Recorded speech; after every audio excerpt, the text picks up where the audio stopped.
Welcome to the Bucket Plan on Demand, a podcast for financial advisors based on the best-selling book and process that simplifies financial planning.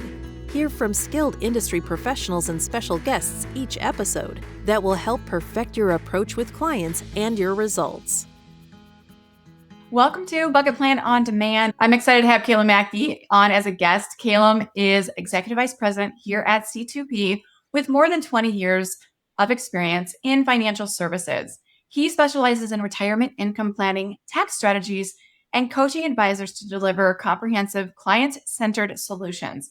He is passionate about helping families achieve lasting financial confidence. Today, we're going to talk about bridging the gap, advisors and distribution partners working together. So I'm going to jump right into it. Kalem, I know that you're well-versed and well-experienced.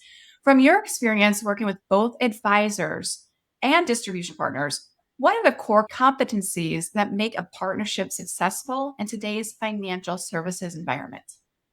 Well, thanks, Kirsten, for the introduction. Good to be here with you. It's interesting because I was looking at, kind of our prep work for this call today. Like, I feel like it's a unique perspective I'm going to be able to bring just because I've lived on both sides, right? Like I've lived on the distribution side, I've lived on the advisor side. And so just seeing over now almost 25 years, I think I'm going to have to update my bio to 25 years here soon because it's 25 years this fall. Just a way that I've seen it evolve over time in terms of how advisors are working with distribution partners. It used to be obviously very product focused, where especially if you were on the insurance side and even on the RA side, it was very much product or service driven. I think now it's changed dramatically. So, when I think about, kind of that experience for both advisors and distribution partners, I think the number one thing is what I would call alignment. And what I mean by that is alignment of not just, product solutions, but alignment of beliefs, of core values even. A lot of organizations, they have taken a stance, and I'll use us as an example, right? Where we have core values here for our internal employees, for what we believe in. But I think more and more we're sharing those with advisors, right? So they know where we stand, what we believe in. Obviously, we're huge believers in holistic financial planning, doing what's in the best interest of clients. And so, we over time, we used to work with advisors that maybe only did some of their insurance business with us, or even were insurance only. Now we really only work with advisors that are focused on holistic wealth management, holistic financial planning, incorporate not just AUM solutions, but insurance solutions, life insurance solutions, tax planning into their practice or tax management into their practice. So for us, as we look at like, who do we work with best? It's going to be advisors that believe what we believe, right? That believe that, holistic financial planning is the best approach, that incorporates not just solutions on asset gathering, but also things like tax management and estate planning and, all of the other things and kind of what we call the 5 pillars of holistic wealth management. So, I think that's number one, right? Is the alignment there, right? With you and your organization. And certainly I feel like with our best relationships, it is 100% there. I think the second of any relationship, doesn't matter if it's personal, professional, business, is communication, right? Like, are you communicating effectively with a distribution partner, or as an advisor? Is that distribution partner communicating with advisors effectively? Like, what are those lines of communication? Again, kind of going back to that alignment piece, is there alignment in that communication? Some people, I think where advisors get frustrated at times with distribution partners and vice versa is when that communication starts to break down. So I think that's a critical piece, is just being able to communicate clearly and effectively. And last, I would just say, being engaged, right? Like, whether that's the advisor engaging with their distribution partner and really understanding all of the things that they're able to do to help them grow their business or help them scale their business or help them solve problems in their business. And then on the flip side, the distribution partner also be engaged with that advisor office, understanding their nuances. What are some of their core needs? Like, what is the clientele they're serving?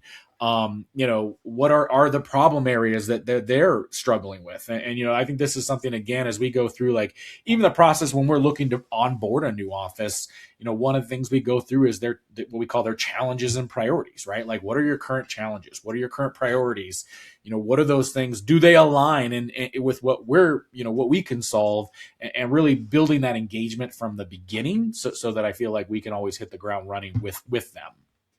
That's a really great insight, Kalem. And first off, congratulations on the 25-year milestone. That is fantastic. I mean, close, right? Like 20 sounds better. 25, I don't know. Every year it gets a little higher. I'm like, I'll do every 5 years. I don't want to do it 26 years, 27 now. We'll just do it. Well, 25 years in the industry means you've seen the evolution of our industry, sitting in the wholesaling seat, sitting in the advisor seat. Because when I started in the industry 20 years ago, it was, how do we beat out XYZ carrier from the distribution partner side? And then advisors were more not product agnostic, but more, who's going to help me the best. So I think that brings us into the evolution of where we are today, being holistic and providing solutions so that advisors' clients have the right client experience, and they have their repeat business and referrals and a growth in their practice. So what are some common communication challenges that you found between advisors and distribution partners? Because as you said, they should have alignment in their core values. And how can both sides improve clarity and alignment around that client outcome or client experience? Again, as I said, communication being, to me, one of the core things that is going to make a partnership successful. I think where you see it sometimes break down is a lack of understanding, right? And this is something I preach to the teams that I manage here at C2P and Prosperity, is that it's hard if you never sat in the advisor seat, right? Again, I have a unique perspective because I have sat in the advisor seat. I ran a financial services or wealth management firm. Plus, I've also been on the distribution side. So I got to see both sides. And I think where communication typically falls apart or breaks down is there's a lack of understanding about that other experience, right? What is the experience like being an advisor or being a staff in that advisor office? Like understanding, what that entails, like how you acquire clients, the nuances of it, of running a wealth management firm that's client driven. And then the flip side of that too, right? Like understanding the distribution side, right? Like how we work with, whether it's insurance carriers or custodians or, any of the strategists we use through Prosperity, like those all have individual nuances too. And I think there's sometimes an assumption that things can be done that maybe can't be done. And so, again, that communication breaks down because there's a lack of clarity or understanding about maybe the whether that's restrictions or just the environment that the other side is working in. So I think that's the big thing, is just being able to understand, kind of put yourself in the other person's shoes a little bit at times, to understand, the best way to work through problems and solutions together. I think the other thing with client outcomes specifically is it's a equitable, not equal concept, right? Like we can't treat all clients equally. I think we all are aware of this at some level, that, people who are bigger clients or have more assets with us are going to probably be treated a little differently than ones that don't. And I think sometimes advisors approach it that all client needs are the same, or all clients should be treated the same. In reality, that's just not realistic. It's just not a realistic approach.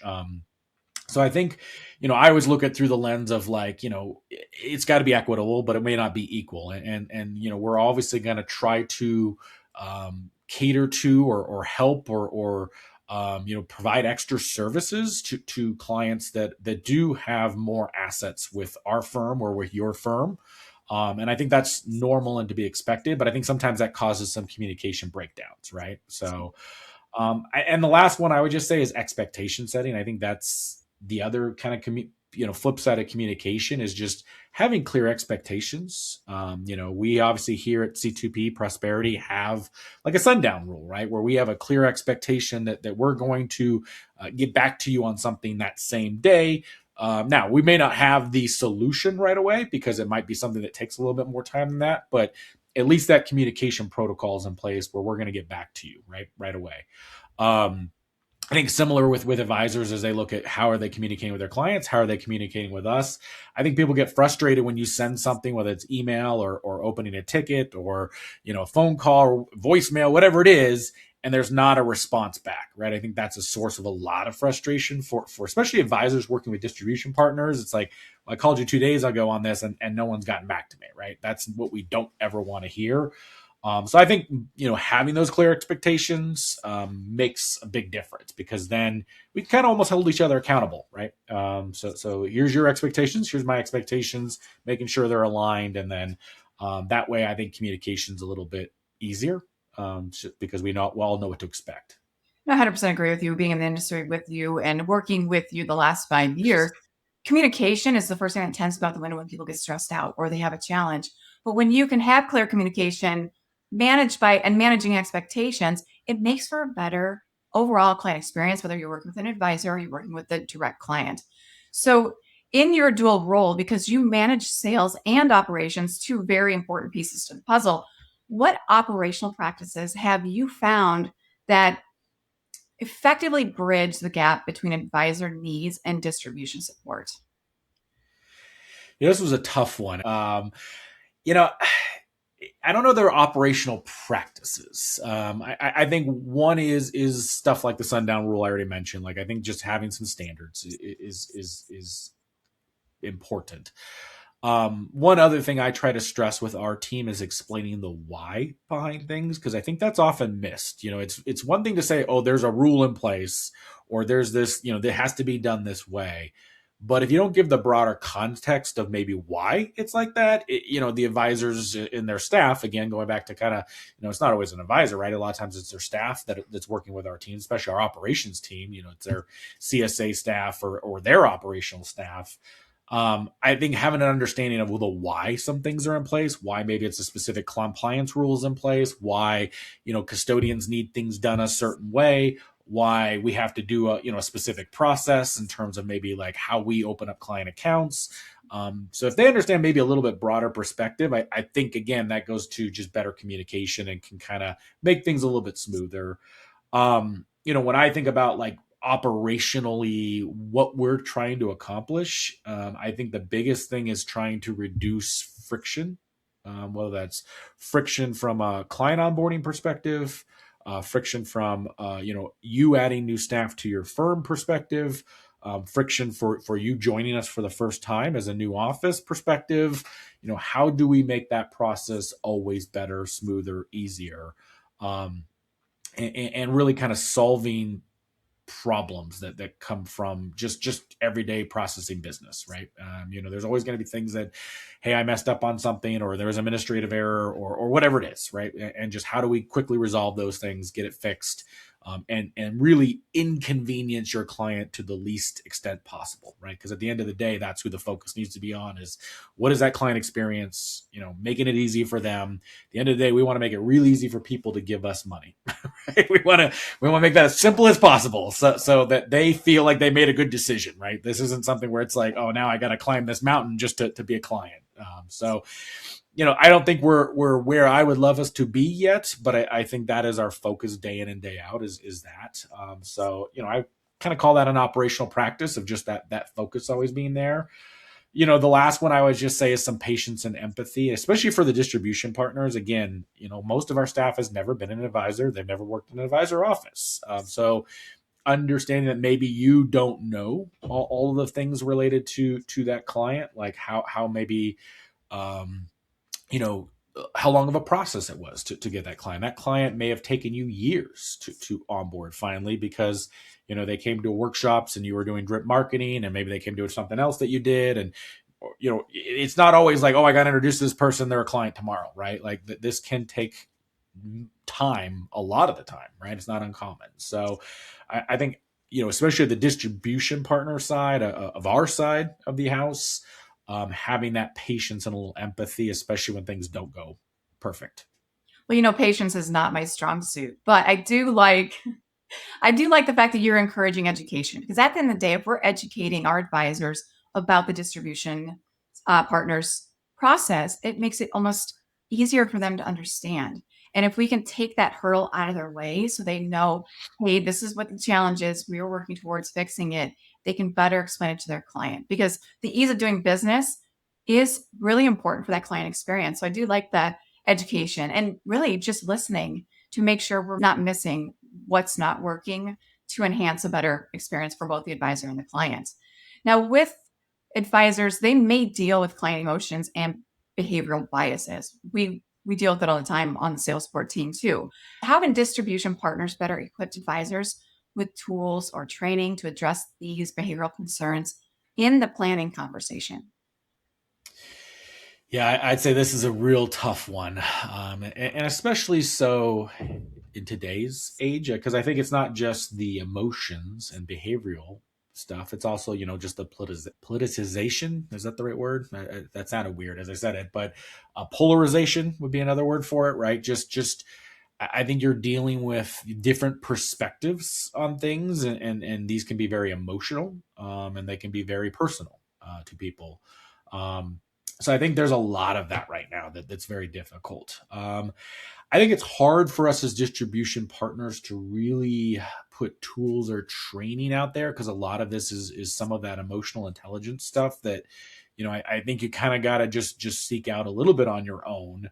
But I would say the thing that we do that makes it the easiest is having a framework for everyone to follow. And that's the bucket plan, right? Having that bucket plan framework in place so you can kind of keep things on track. I think there's always going to be, the behavioral emotional piece of any time you're working with clients. I mean, we work with working with advisors, right? Like in their offices and their staff. It's just part of it. But I think if you have a framework and a process that you can run everything on, run every meeting on, have an agenda, here's what we're going to accomplish today, you can always keep those meetings kind of on track, right? You can always keep the process moving. Where I've seen it break down, and where it used to break down for me, is when maybe we didn't have it as clear as it could have been, right? Like what we're going to accomplish today. Here's the agenda for today, making sure we got any major things that client wanted to discuss today, out in the open. And then I think some of those other side conversations just kind of maybe stay in the periphery a little bit more, because everyone's kind of clear, like this is a business thing, right? We're here to move this process along. So I think that's hugely important. I think the other thing that distribution partners can do, and I hope we do this, I think probably a scenario where we could get a little bit better, is just maybe modeling some of that communication, modeling some of the stuff that we're doing for our staff to help with this, whether it's specific trainings that we're tapping into. I also do think, like, we do our retreat in December, where we bring in that not just the advisor and the owners of the firms, but their staff. And I think that's hugely important, because I've noticed when the staff gets a chance to meet together and talk, they talk through similar issues, right? And so there's almost somebody to, even if it's not always a solve, just somebody else that's like, oh, they're in the same boat I am, or they've dealt with the same issues I have. But a lot of times it's also because it becomes a networking event for them, right? So, where I think a lot of the advisors are great at networking, it's kind of a natural piece of being, an advisor, a little bit more outgoing, a little bit more gregarious. Sometimes that staff is especially a little bit maybe more introverted, a little bit more operational driven. So having a chance for them to have a forum where they can come together, network, share ideas, share best practices, share how they've solved problems and created solutions. I think that's another key thing that we do here at C2P and Prosperity that, just drives better outcomes, right? Just having, like, hey, that network's been created. So I have somebody else that I can also talk to when maybe I'm dealing with a difficult client situation. No, I 100% agree. Having these mastermind groups where, whether you're a lead advisor, second chair advisor, or an office support staff, if you know you've got a network of people to ask questions of so you can better your process, it's phenomenal. I've seen the lights go on and see the collaboration to make a better experience throughout our different offices. But the one thing I want to go back to, because it is something we're really well known for, is our bucket planning process. Because with the process, you get to help keep your clients on course for retirement through your conversation and through the planning process, because the bucket plan emphasizes a structure, a repeatable planning framework. How does this process help strengthen collaboration with our distribution partners and enhance the advisor's ability to serve their clients holistically? Because at the end of the day, we're all here to take care of our clients. Yeah, I mean, I would say the bucket plan, and I know I'm going to oversell it a little bit here, but maybe it's just because I train on it that like, I think it's genius. I mean, truly do. Like, I feel like the fact that you can have a simple, repeatable process that's the core of your entire wealth management journey for your clients that leads to the 5 pillars of holistic wealth management. I think if you adopt and use it in your firm, you'll see it's transformational. And I don't say that lightly. I saw it at our firm. When I was an advisor, like it's candidly the reason I'm here today, right? Like working with C2P and prosperity is I'm such a strong believer in what it can do for not just advisors, but their staff, their entire team. That and the key thing is it's simple and repeatable. I mean, that is literally the key part of it. It's simple for clients to understand. You can go as deep as you want or keep it as surface level as you want. And just having that simplicity is huge. The repeatability, having a process that everybody's going to run on the same process, but the outcomes are different, right? Like no 2 bucket plans look the same, even though the process is always the same. And I think the other thing is we do the training and heavy lifting for you. So we can take that, I think where a lot of advisors struggle as they make that transition to more of an entrepreneur office owner is like, how am I going to have time to train all my staff? How am I going to have a process that everybody can run on where we don't create silos, where the client experience isn't radically different if they work with one advisor versus another. So we do that, we do a lot of that training, whether it's our bucket plan 1.0 or 2.0, all of the, the e-learning modules we've created, obviously things like this, our bucket plan on demand podcast, anything like that we put out there, kind of takes that burden off of that office owner, off of that office staff. The other thing is it's a common language we all use, right? We put our own staff through the training. We just did a virtual 1.0 and we had multiple members of our staff in there. So if I say something like, oh, that goes in the Zoom bucket, everybody knows what I'm talking about. It's not like, what is that? Right? Like it's a common language that we use. And, it almost becomes like the operating system of that office in a lot of ways, because everyone knows what these terms mean. So if a client calls, a service advisor is like, hey, I want to put X amount of money in my Zoom bucket, there's no mystery behind that. They know exactly what they want to accomplish. I think it's also from a distribution partner standpoint, it makes it easier for us. And obviously you have this experience of the, kind of leading our sales support team, is we can better align product recommendations, investment strategy recommendations, to that process, right? So, because we have the framework of knowing, well, is it later, now, or soon, right? We already know at the high level, but even as we get more granular, as they go through the process itself, it's gonna, let us know how much income do they want guaranteed, like stuff like that, their risk tolerance or volatility tolerance out in the later and soon bucket. So we can better align our recommendations because we know the process has been followed. And just by getting that information, we can say, okay, now we know how to kind of align everything for you. The other thing that's critical with this is, and honestly was part of my journey in joining C2P, was the focus on client first, right? This puts the focus where it should be, which is on the client. I know you have this experience.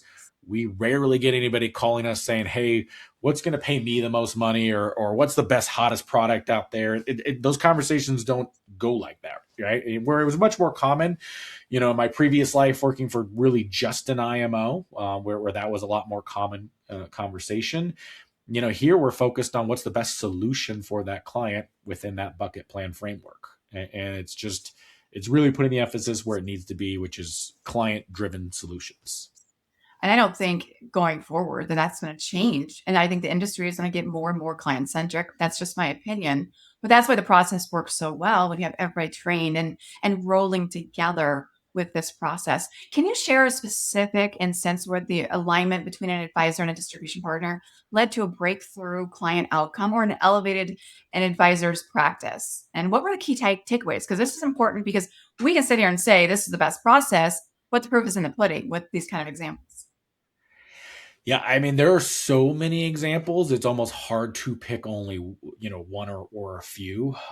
Again, this is the entire foundation of our mastermind concept, where we're looking for the wisdom of the crowds, like having advisors give us their feedback, whether it's using our tools and concepts in the bucket plan process, whether it's just things they're doing with their clients that are leading to better outcomes. Some quick examples just recently is we overhauled our entire volatility tolerance analysis and concerns and priority, both of those tools, based on advisor feedback, client feedback, things that were again, those friction points where clients like, oh, they ask a lot of questions here. It's hard for them to understand exactly what we're trying to, ask or understand. And so we get a kind of feedback loop, and we're able to make adjustments, right? Say, okay, let's do it in a way that's going to allow clients to give us more clear and better answers. The example I gave a little bit earlier, just of in the Zoom bucket, how much of your income do you want guaranteed? That entire question was born of a specific client situation where we didn't maybe have a really good question there to ask, hey, do you want your income guaranteed? Would you be comfortable if it's a little bit more variable, if it's maybe more, investment driven? So we have that now as part of our process. Things like the artifact email, where we've adopted that as part of our bucket plan process. And we teach that in bucket plan 2.0, where it's really summarizing the client meaning in a way that's very impactful for that client. So there's an alignment. We're using their own words, right? To say, these are the things you told us that were important. And especially if they already have an advisor, we can point out maybe some of the gaps they have with that advisor that they weren't aware of. There's a lot of that. I'd say it's a constant process actually for us. So it's those things, again, kind of that communication feedback loop, that ultimately lead to better outcomes across the board, because there is a wisdom of the crowd, because, one office doing it, it's great. You're getting some information, but when you have dozens and then hundreds running a process, we're going to get so much better, feedback. I like the fact that we constantly evolve. We take the feedback from our advisors or having success or having questions. And that one question, how much of your income would you like to guarantee, is powerful. I've seen advisors use that question and actually close more business, because they're not just saying, we're going to put all of your money into XYZ product, but we're really going to fine tune what we're doing to have this based on what your needs are. Now, looking ahead, what trends do you see in advisor partner relationships, especially around technology, compliance, and training? And how should advisors prepare to take advantage of them? Yeah, I'd say obviously we can't probably talk about technology without talking about AI. Unfortunately, I think that's just the world we're in right now. I think, kind of touching on the AI piece, I think as a distribution partner, as a resource for advisors, I think we need to do a really good job of helping advisors navigate this new burgeoning technology, right? Like there's a lot of hype and fear around it, and really helping maybe cut through some of that, and just looking for what our best practices as it relates to running an advisory practice, running a wealth management firm. A great example would be Zox. Like we looked specifically and interviewed multiple firms for AI note taking, right? To find an AI note taker that we felt was going to be really powerful for our offices, something they could easily use, wasn't going to violate any compliance rules, be able to have the restrictions we need in place. And so we went and, really kind of wrapped our arms around and said, hey, this is the one we think is going to work best. And, with that partnership, we've also been able to have Zox build out our planning process, right? So we have discovery, design, delivery, and dedicated now as specific note-taking templates. So I think having those kind of partnerships with certain firms, especially in the technology space, just allows us to customize it in a way that fits us and fits our bucket plan and fits the way we do things. I think, again, just encouraging your team to not be afraid to use AI, but know where those boundaries need to be, right? Obviously, you want to protect your IP, protect any PII, client personal information. but to maybe help remove some of the, I think people have fear that this is going to replace them, right? Especially if you're in a more operational seat, that's a natural reaction. But I think it's just the offices that incorporate it as another tool, another, ultimately potentially even employee in the agentic space. That's going to help them scale and grow even faster.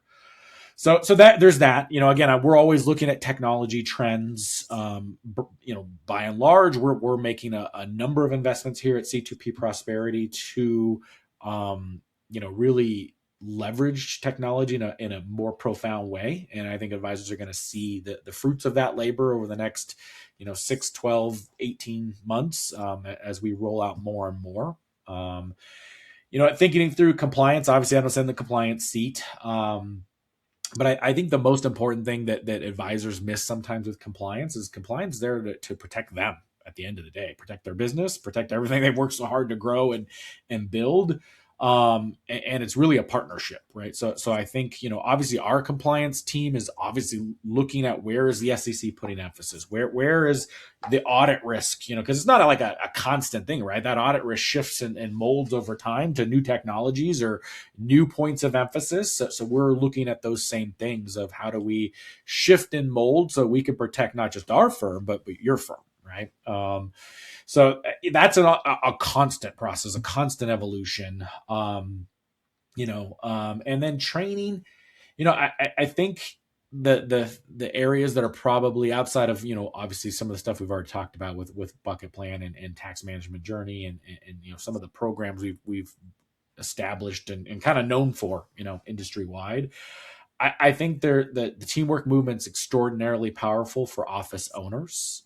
Just having a career path is probably more important now than it's ever been, because I think because of things like AI, people are a little more unsettled. Having an ability to show somebody how you can go from literally a client service associate CSA all the way up to partner of a firm and having that as, a career trajectory can really keep people sticky and growing and learning and developing. I think, obviously as you look at business right now, I think there's a lot more and will continue to be more M&A opportunities. And that's why, we're going to be launching more and more information around our prosperity partner model and just what that entails. Because there is going to be more and more competition out there, whether that's private equity firms, whether that's other entities looking to kind of get a foothold in this industry. So I think those are two areas that are probably kind of fall into training, but it's more of a training yourself, right? Training, especially from an office owner standpoint, understanding all the nuances out there when it relates to career path and employee development, and then kind of looking at the long-term value and structure of your firm and kind of where you want to go.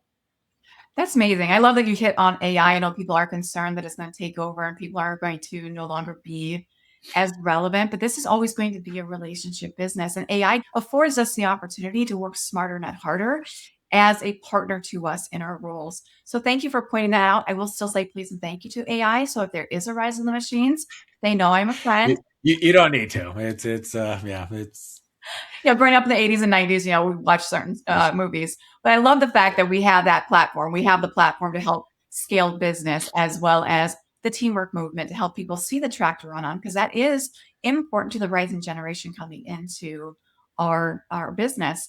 Kalem, any parting words as we're wrapping this up today? I do appreciate the time that you give us and the insight. I think the main thing is as advisors, and I know this is going out to advisors across the entire industry, right? Like, I think you got to look very closely at, not only the value your distribution partner provides you today, but what is that value proposition for the future, right? We just kind of ended on what's the future look like. I think there's a lot of things that we don't know right now in terms of how things are going to play out, whether that's with things like AI and maybe, like I said, some of the private equity acquisitions that are happening. But I know the fundamentals are always going to be there, which is if you're out there serving your clients, serving their best interests, serving their needs, continue to grow your firm. And I don't mean grow just by headcount. I mean also by just training, learning, development. I think those all align with what we believe is like, the firms that are going to be able to take advantage of the future are the ones that are really kind of always constantly growing, whether that's through adding headcount, or whether that's through things like just getting better, getting better at what they do, kind of honing their skill set. So that's what I would encourage is just, the fundamentals I don't think have changed in 25 years now. So it's they're always there. And I think they'll always be there. It's just maybe some of the tools that we use will be a little different in the future. Kalem, thank you so much for your insights and observations. I mean, 25 years in the industry does bode well for you and the information you're giving us. So thank you for giving us your time. And those of you listening, thank you for joining us. If you have any questions, please reach out. We're here to help. Thanks for tuning in to the Bucket Plan on Demand, brought to you by C2P, an organization whose purpose is to educate, train, grow, and support holistic financial advisors so families can achieve true prosperity. Subscribe today for the latest episodes and insights. Visit c2penterprises.com to learn how we can help support and enhance your advisory business. At the time of delivery and any subsequent publishing, information was deemed reliable but is subject to change by the time of listening or viewing. The contents of this piece include options and projections of C2P, are subject to change, and are for informational purposes only. The information provided in this presentation is not intended to be individual investment, tax, or legal advice.